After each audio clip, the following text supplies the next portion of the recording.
when you go there, it gives you very different or very unique perspectives, some of which we will be talking about today. Next one, please.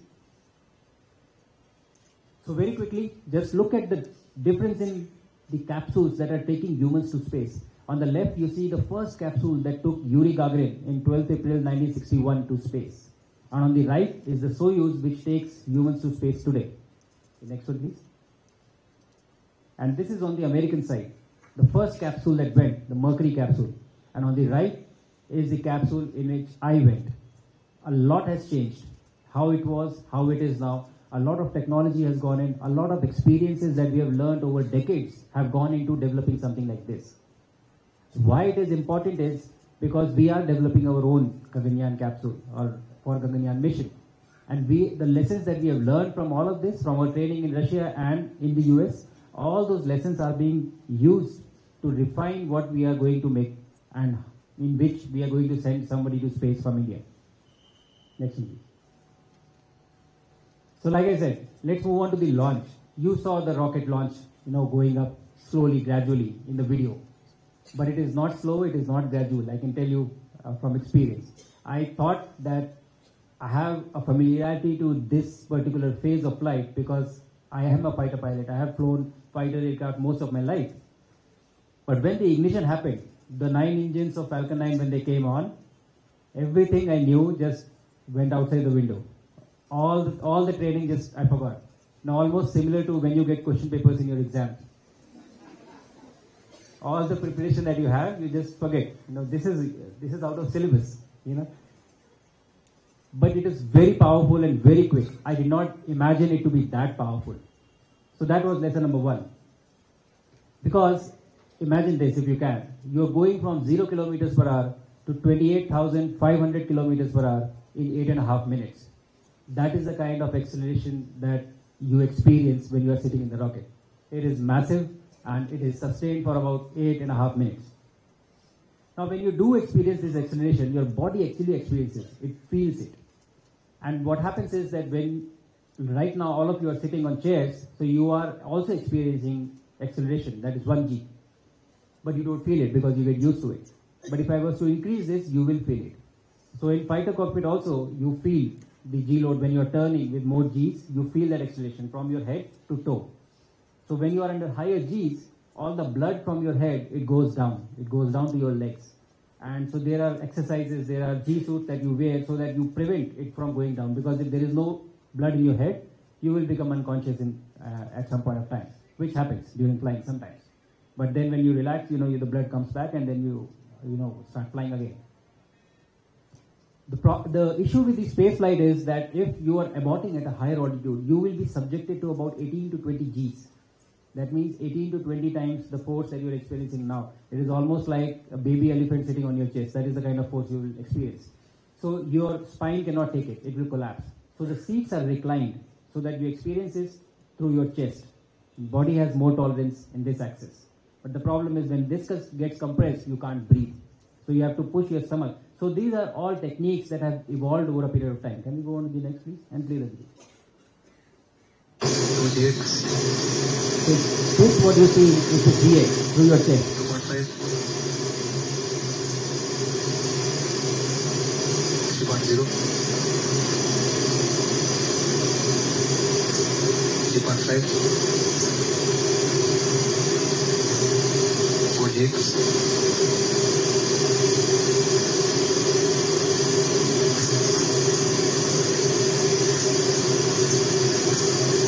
5GX.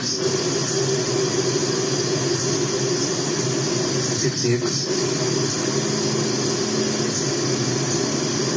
7GX.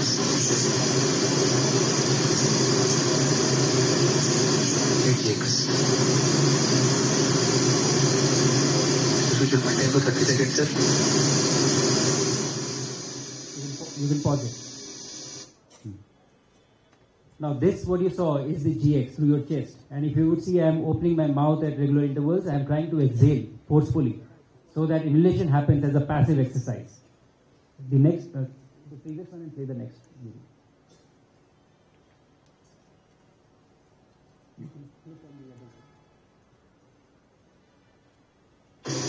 Braking profile 7 This is GZ. seconds now. Start track. Mr. Yoshiki is live. Go for it now. 1, 2, 3, breathe. 1, 2, 3, breathe.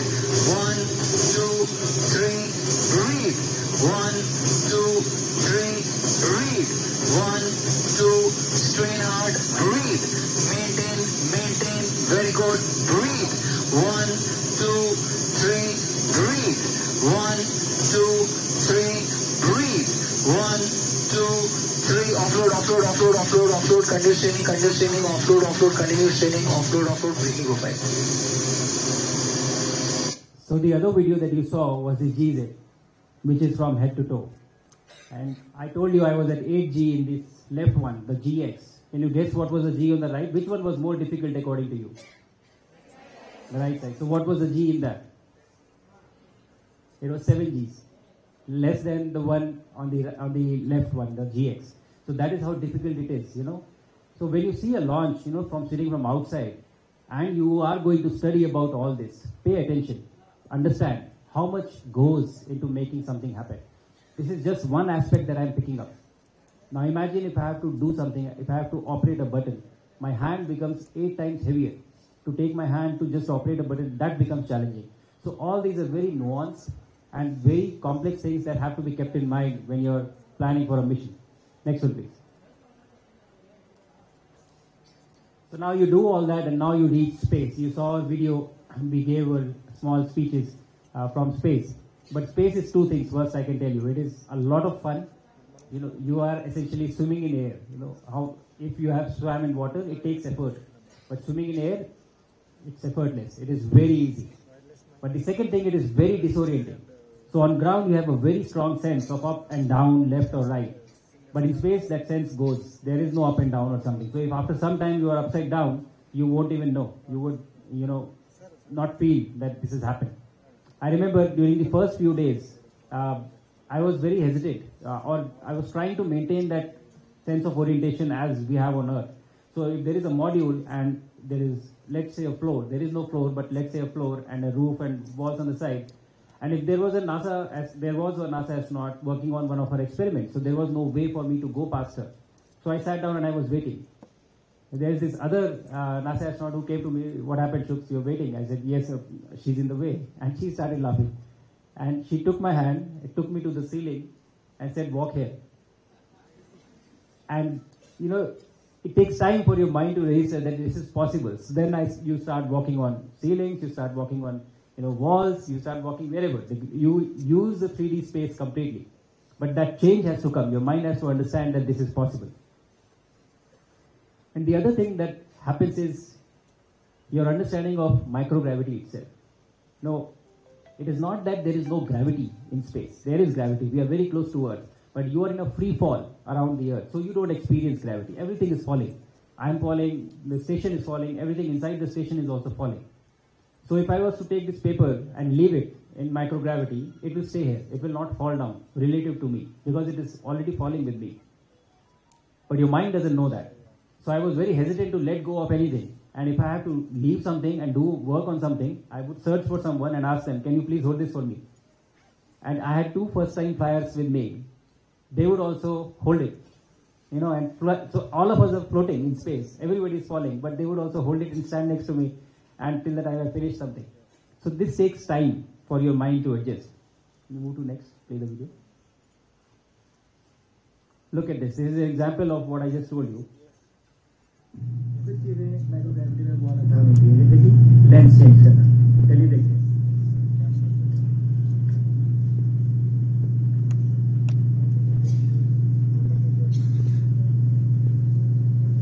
आप किसी भी चीज को निकाल के ऐसे खोल सकते हैं.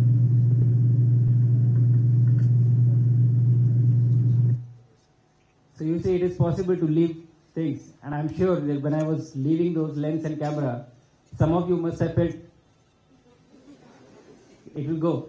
That is exactly how you feel in the initial few days. But then after 7-8 days, you become really comfortable. You leave things, you work, and then you grab things and you come back. The problem happens that you come back to Earth with this concept in mind.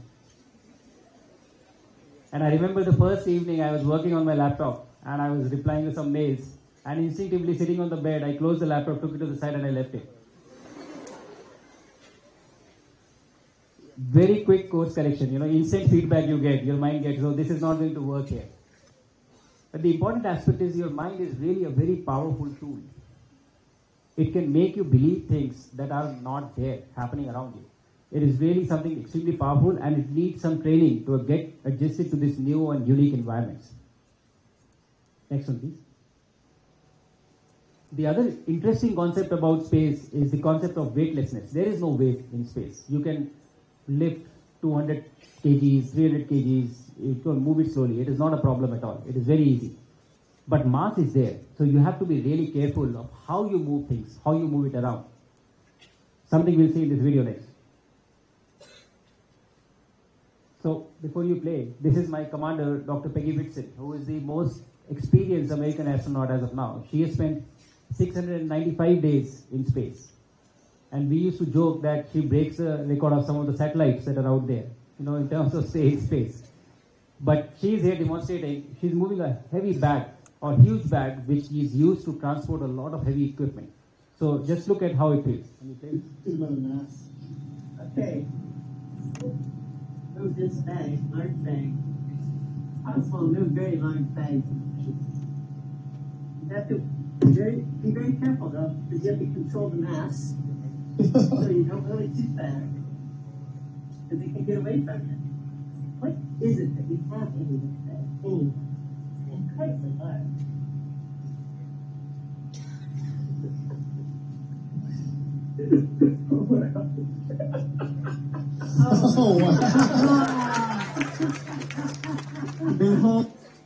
So you see almost 250 kgs of weight.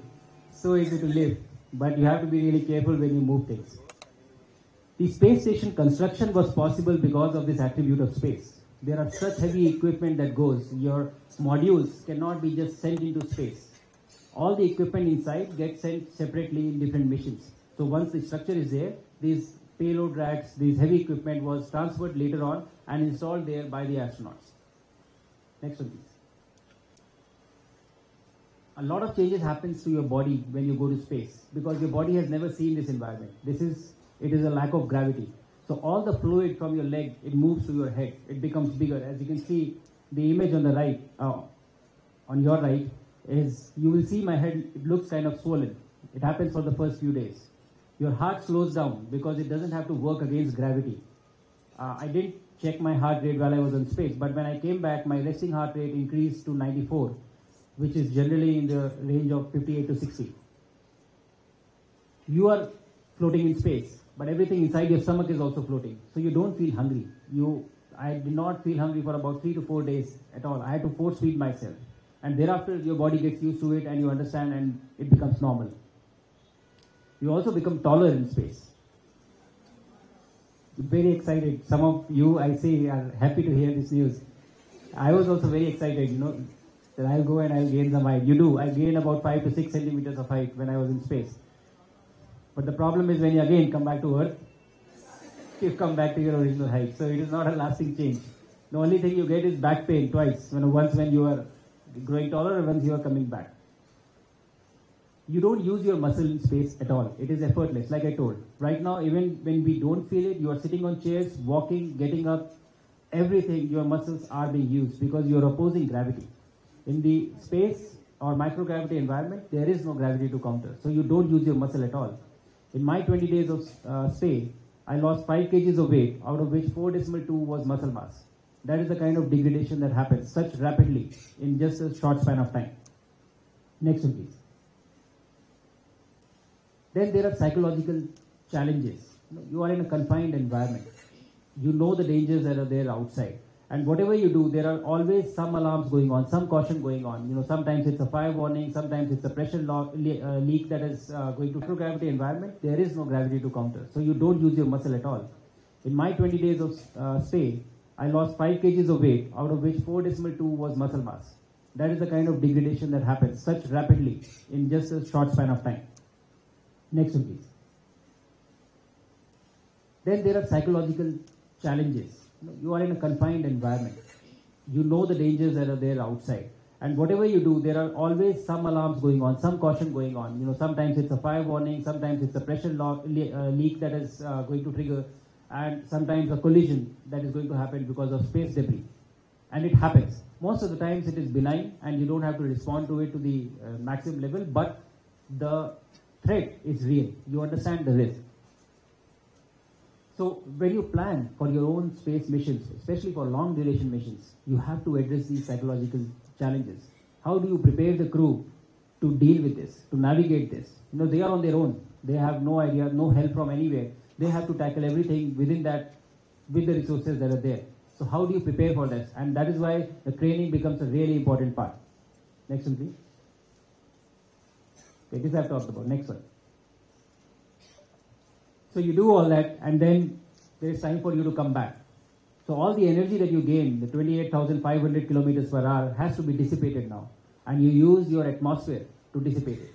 So when you come back, the capsule, due to the atmosphere, it generates friction, drag, because of which it slows down. But the speed is so much that it heats up. And when it heats up, when I say heat up, it is not a few hundred degrees, it is in thousands. Around 4,000 degrees Fahrenheit is the temperature outside the capsule. So your capsule is covered in a big fireball, huge fireball, and you can see the fire, you know, from the windows that are there in the Crew Dragon. And I remember we were very excited to look at it. But how does it look, you know, this fireball? So it changes colors, all types of colors, orange, green, blue, red, everything you see outside, and then it becomes a steady stream of orange and red. But what was interesting was that going up also we experienced about 4.8 G, and coming back also we experienced about 4.8 G. But this time it feels much more because your body is not used to it. It was used to an environment of microgravity. I remember even opening my eyes, my eyelids were feeling heavy. I could feel that I have to put in effort to open my eyes. 0.3, 0.4 G feels like 2 to 3 Gs. That is the kind of difference that happens.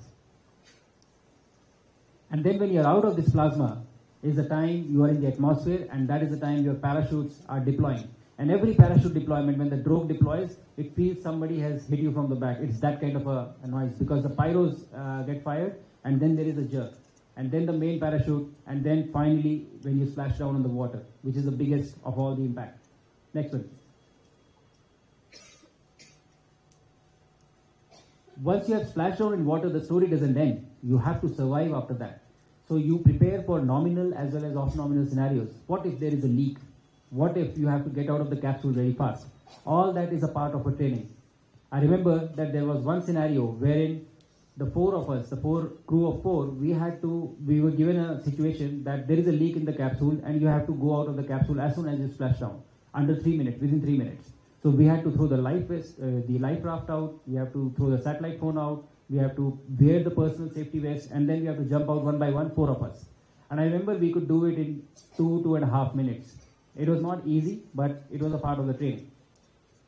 But something that I learned in hindsight was that when you come back from space, you are not as active and as muscular as you were when you were going to space. Coming back, it is even challenging for you to walk straight, for you to get up. Something. Can you go on to the next, to the video? Yeah, play this one.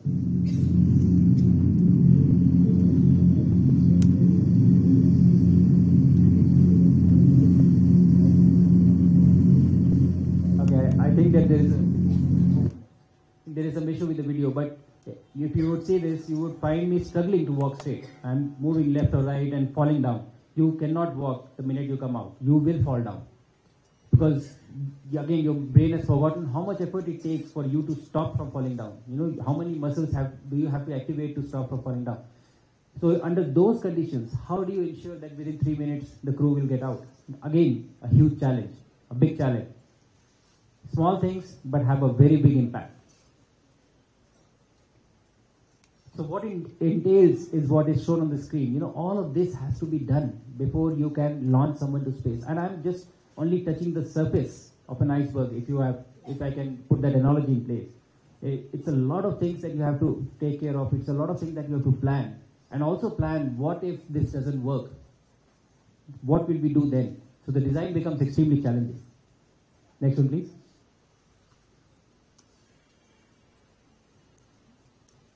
Okay. I will just take 2 minutes to explain to all of you where are we standing as a country right now. So India is on its own path of executing human space missions. Our latest space vision was, the policy came out in 2023. It clearly lays down that we will execute mission Gaganyaan, which is sending some humans to space, bring them back. We'll also have our own space station, Bharati Antriksh Station, which is being built right now. It's under discussion phase. And then eventually an Indian landing on the moon by 2040. It's a very exciting time to be in this country at this point of time. And I'm sure if one of you would be possibly, who sets foot on the moon, he or she. But I'm still here, I'm not going, so you will have to compete with me, to go to moon. We will be in competition. But I'm saying it is a very exciting time, it just gives you the energy of what are we doing as a nation. We are launching from our own soil, on our own launch vehicle, in our own capsule, an Indian will go to space and come back. I think it's a magnificent time to be here in this country. And as a segue, now I will use this and tell you, one thing that I've not spoken about is how does Earth look from space, which is what I would like to show you next.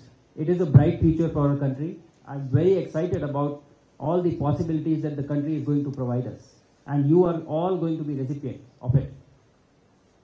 So I have a video that we are flying over India, and I will be showing you that. It's a night pass. We are coming from the Indian Ocean, which is from the southwest side, and we'll be going to the northeast side. And the most beautiful thing in that entire India pass you will see is the Bangalore city. It's the brightest city in the southern parts of our country, and that stands out, really stands out. You will also see flashes going on, which are essentially thunderstorms or lightning that are happening on Earth, which is very clearly visible from space. And towards the end, you will also see an orbital sunrise, how it looks when sunrise happens in space. So let us have a look at that video.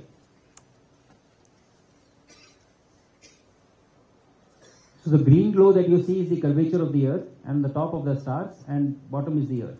See the flashes? These are all thunderstorms.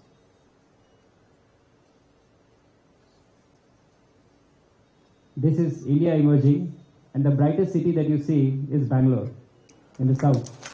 And then there is Hyderabad and Pune on the left. And look at all the lightning that is happening so rapidly.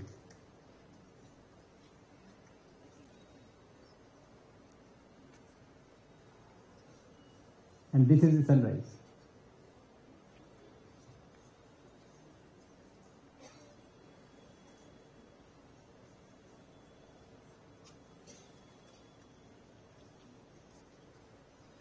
Next to these.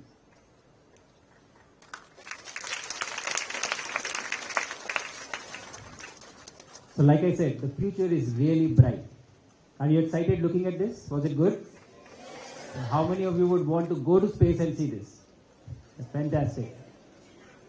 That is what we want, to go to space and see this. And I'm very happy, and I would thank all the ministers are raising their hands sitting here. I'm very happy and very excited to see the kind of enthusiasm that is being created around this sector. And I would thank the government and all the bureaucrats who are making it happen. And sir, you said that, you would like me to be involved and do this. I would say that I'm always available. This is one of my mandate and job. Please, let us make this happen together. We have great ambitions and great vision as a country. Landing on moon by 2040, Viksit Bharat 2047.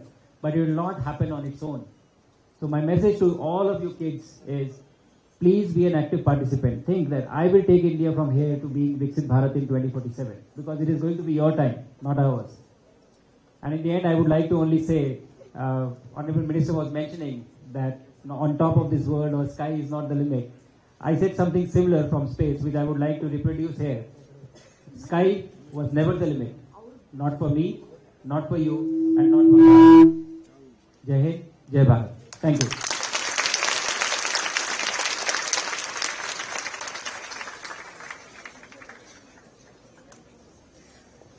Okay, we'll have interaction with Group Captain Shubhanshu Shukla.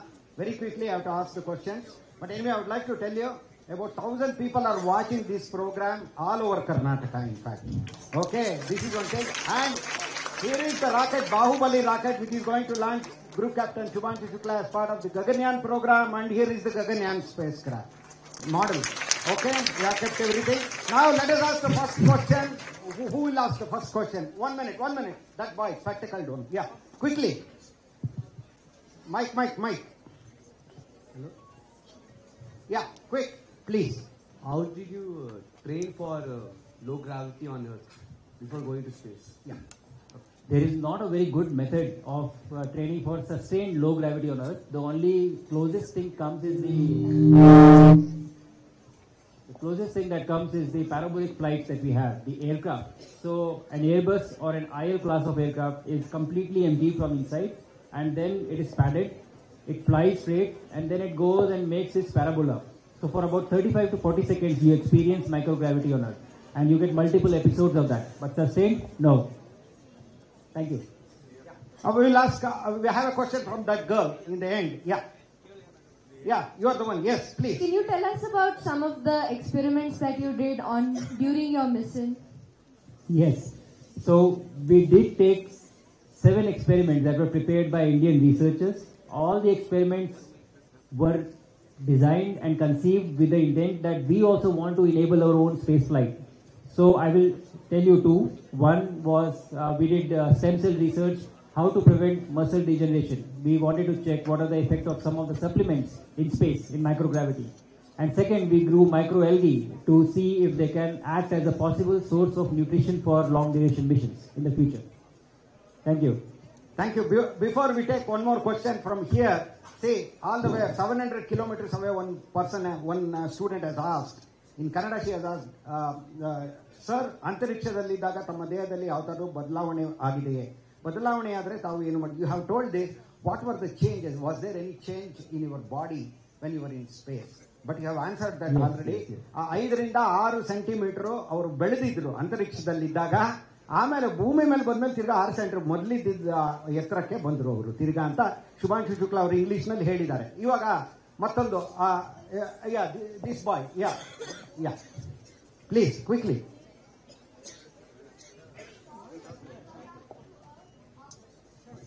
So he is asking if you feel nauseous when you come back to Earth.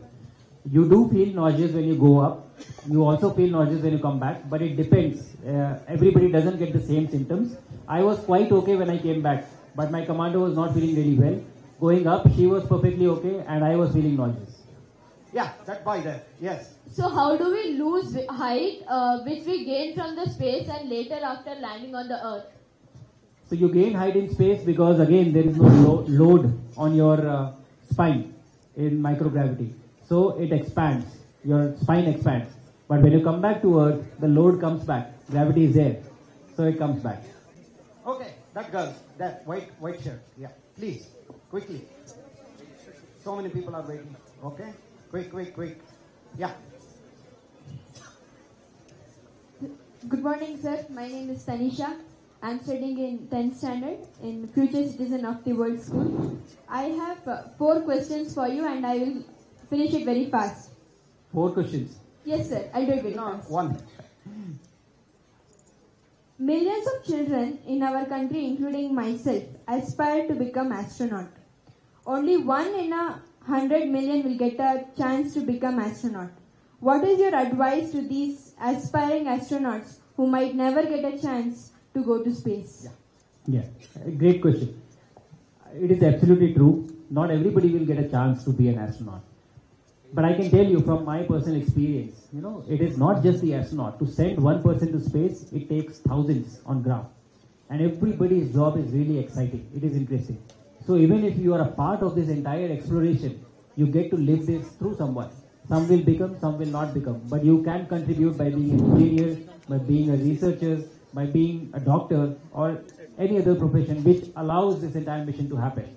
So yes, you see the face. Even for me, you see me who has gone to space and come back. But it would not have been possible but for the efforts of thousands of people who have supported this mission and made this mission happen. So I think even that is extremely incredible. So we should aim for that. And if you get to be a part of this, you will find it is very exciting. Thank you. Thank you. That girl, I think in Kannada or English?